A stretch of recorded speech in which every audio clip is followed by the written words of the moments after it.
For the past few months, I've been testing Aperty AI, which is a photo editing software specifically designed for portraiture.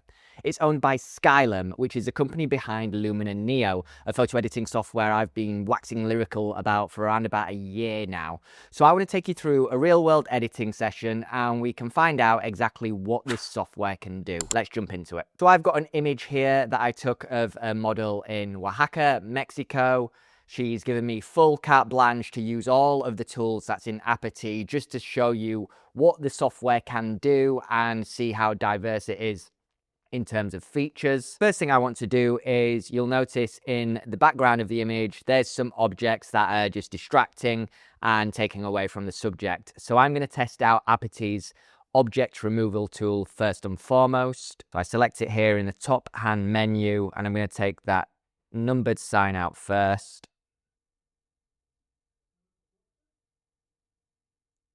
Okay, so I can still see it there. It's a little bit faded, but it's there. Okay, so that's removed it. Now, that took around about 3 swipes of the removal tool to get rid of the distracting sign. In other software like Lightroom, that's usually gone first attempt, but that's not necessarily an overly bad thing. It still took, less than 20 seconds to remove it. So I'm now going to jump into just the standard editing tools where I can start playing with exposure, my white balance. It does support RAW. This is a RAW file that we're editing here, so that's something to keep in mind. I'm going to lift up the exposure just a little bit. I'm going to add some contrast as well. Just decrease the blacks. And lift up the whites a little bit. Now, of course, this is standard editing. I will be diving into the AI-powered tools shortly, but this is just to get the foundation of the edit to where it needs to be before we start jumping around and playing with the more advanced tools. So I'm actually going to go back up. I'm going to bring the highlights a little bit, down a little bit, sorry. And I'm not going to do too much with the curve tool.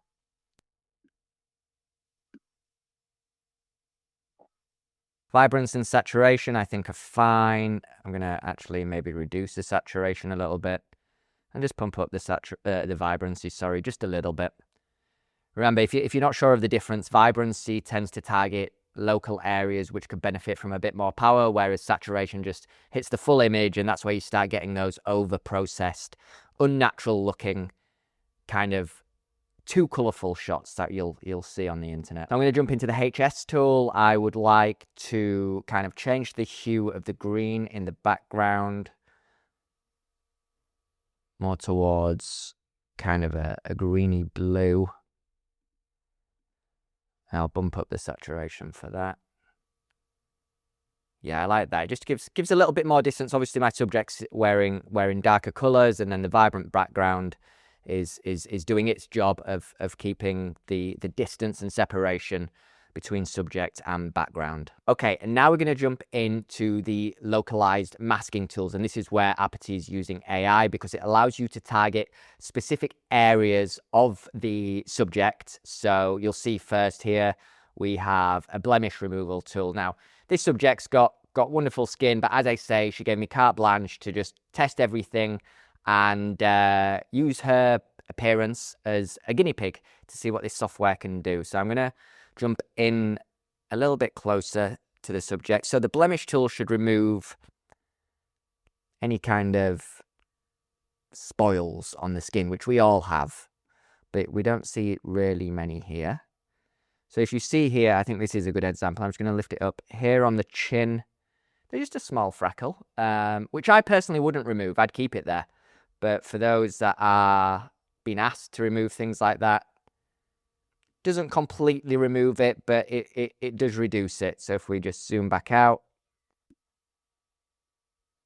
yeah, you can see it takes away little spots, little freckles, that kind of stuff, which is interesting because there's also a freckles remover, but we don't need that in this case. Skin wrinkles, again, this is a subject who's in her mid-20s. There's Not really any wrinkles to remove, but we'll just see. Yeah, you're not going to see any difference there because we're not dealing with wrinkles. Now we can do a little bit of smoothing, and I usually do a little bit of smoothing, not because there's anything wrong with kind of roughness on the skin, but sometimes, especially with women, if they've applied makeup and there's a powdered makeup, it's just not that they've done anything wrong, but that powder can be visible because of the sharpness of the shot and the light that it's been shot in. So sometimes just a little bit of skin smoothing, keeps the makeup intact, but just makes things look a little bit softer. So going right up to 100, that looks fake. We don't want to do that. I'm going to keep it to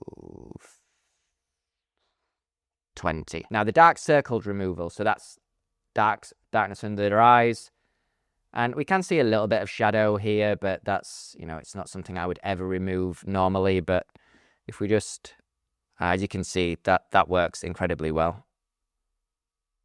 So if we put that up to a 70, yeah, just softens the eyes. We can all get dark circles from one day to the next, if we've not particularly slept well or something like that. It's no reflection on the individual. So face brightening. So this is going to lift the exposure of the face. Now, we don't want to do that. The reason why we don't want to do that is what happens, especially with this person who's got darker skin.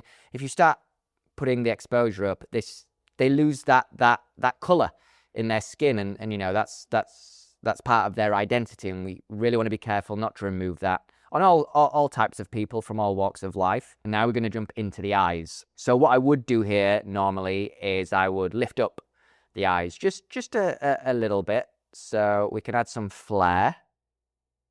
Okay, that seems to add some sharpness, and it's a little bit of brightness there as well. As you can see in the pupils, just at the bottom of the pupils, there's a little bit more life coming there. We don't need to do any red removal.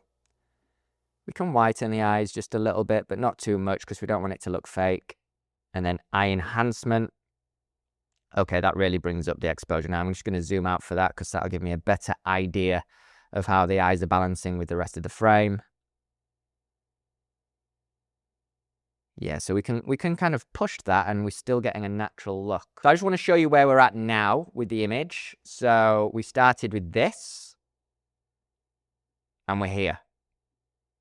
So now we've got some makeup applier. I'll be honest, I don't have much experience with makeup. In fact, I have none.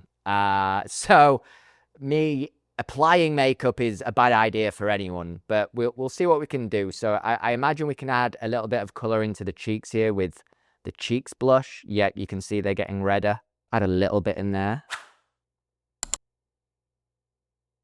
Contour. Seems to make the face darker. I don't know what contour is exactly. So if you are someone that's a makeup artist or you apply makeup to yourself, let me know in the comments exactly what contour is, what blush is, and how they differ and why you need them. Let me know down in the comments. And I'm going to feather the contour to make it look softer, I imagine. And here we can add some eyeliner as well. So if we zoom back into the eyes, obviously my subject has some eyeliner on already, so I don't know how well this will work.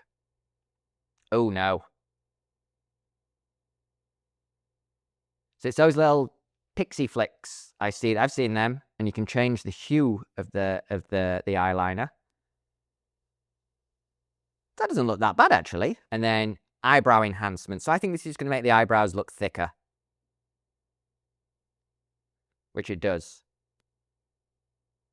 I don't mind that because sometimes when you're using a camera in natural light, because hairs, they're quite thin, it can lose a little bit of its power.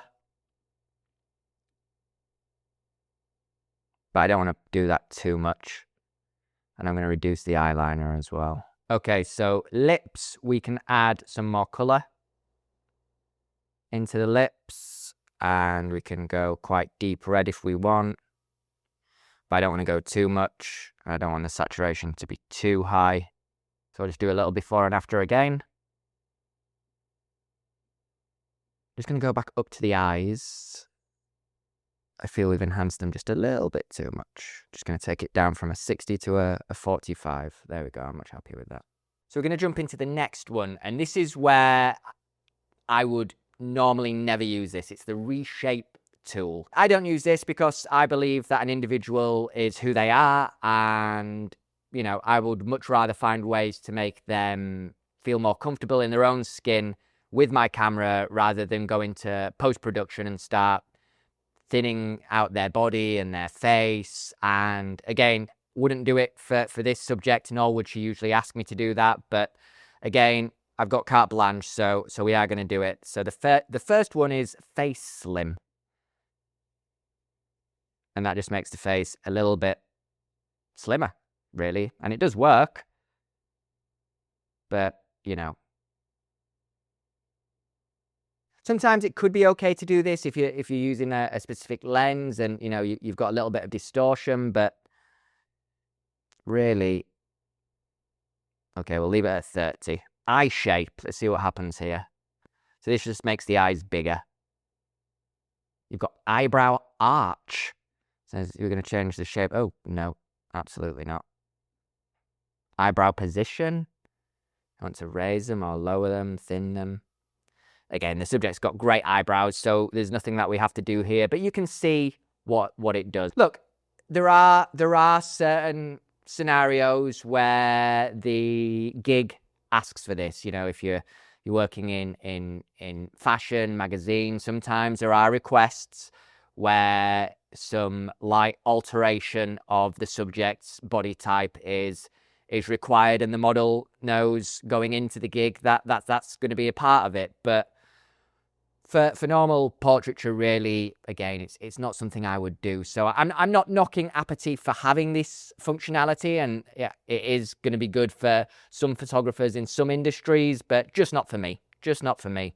Again, with the lips, so body shape, we've only got the upper body here, so we don't need to really mess around with that.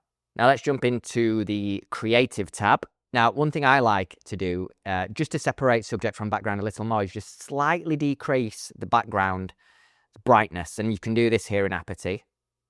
So if we just go all the way down, that's obviously too much. There's too much separation there, but just a little bit. Down to 25, I quite like that. And I can change the temperature of the background as well, just to make it a little bit warmer. Now we do have some LUTs. So if you are wanting to use this RAS, there's 1, 2, 3, 4, 5, 6, 7, 8, 9, 10 LUTs that you can choose from, which is just giving it that kind of look and feel.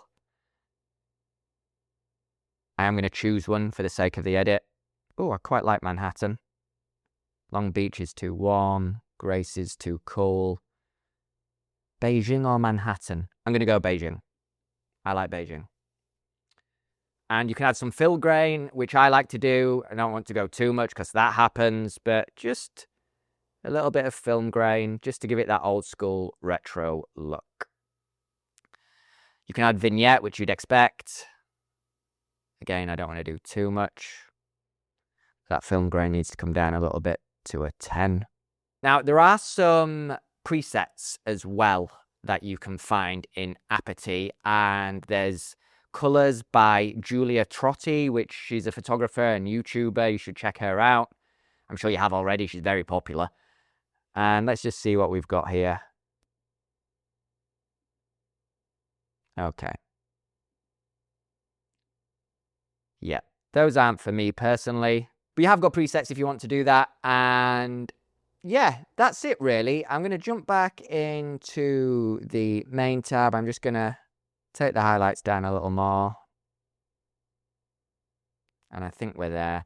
There's no color grading tools, I've noticed. Like, you can do color grading through the HSL, but if you want to add color grading to your shadows, midtones, and highlights, they're not here with Aperty. So it would be nice if they added them. If it wants to be on a par with things like Capture One or Lightroom, of course, then some color grading tools that go a little bit deeper would be great. But that's just an overview of what the software can do. So I'm going to do a before and after again. So there's before, and there's after, before,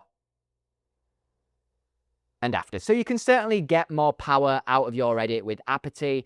And if you are a portrait photographer who wants a portrait-specific photo editing software, then I say give it a go. You can get a free trial online, but yeah, you know, it's not going to replace my current workflow just now, but I certainly think that it's got some potential to really go out there. Some of the tools didn't quite work as expected, but those that did work, I felt they worked fine. And, you know, I've noticed that you only need to do slight adjustments with the tools. If you go a little bit too far, then it over exaggerates what its intention is. So yeah, what do you think? Is this a software that you would use, or are you happy with the software that you're currently using? Let me know what that is down in the comments, and let's get a conversation going. And if you did like this video, hit a like, tap the bell icon, and please do subscribe. I'll see you in the next one. I'm Dan. This is M Frames. See ya.